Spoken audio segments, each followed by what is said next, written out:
সব ভিডিও কই শেয়ার করতেন, আর আজকে বলবো শেয়ার না করে আপনি থাকতে পারবেন না।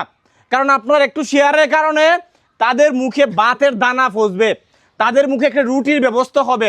দীর্ঘদিন ধরে এদের ঘরে এদের বাবাও নাই, আর এদের সংসার চালাইবার মতো কেউ নাই, মানে কেউই নাই, শুধু একজন মহিলা শুধু এদেরকে এই বাথরুম প্রস্রাব পানা কইরা জাগাতে ঘরে জাগাতে সব করে। ভাই ভিডিওটা শেয়ার কেন করলেন? আপনার একটু শেয়ারের কারণে দুনিয়াতে অনেক বড় সবের মালিক হইতে পারেন।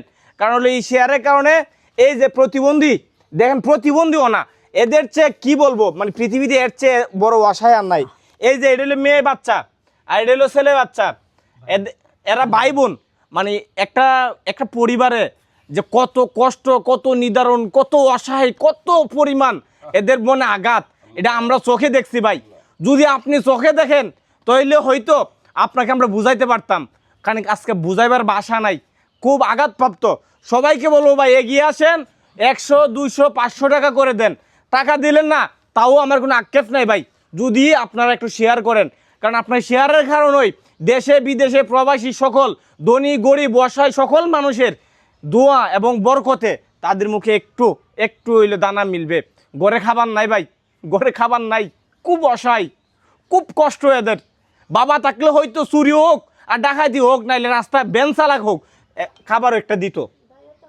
মানে এদের মধ্যে ভাই ছিল, এদের এদের বড় ভাই ছিল, কিছুদিন আগে স্ট্রোক করে মারা গেছে। মানে এই যে ঈশ্বর তাকে ওই ভদ্রপল্লীতে যে আমরা একটা কথা শুনছিলাম, আজকে মনে হচ্ছে আসলেই এদের ঘরে দুযুগ আর অন্যদের ঘরে সুখের কারখানা।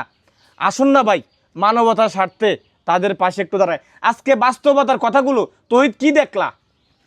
আজকে যে প্রতিবন্ধীগুলা দেখলাম, তারা মানে হাঁটা চলাফেরা দূরের কথা, ঘরের মধ্যে এইভাবে পড়ে রয়েছে।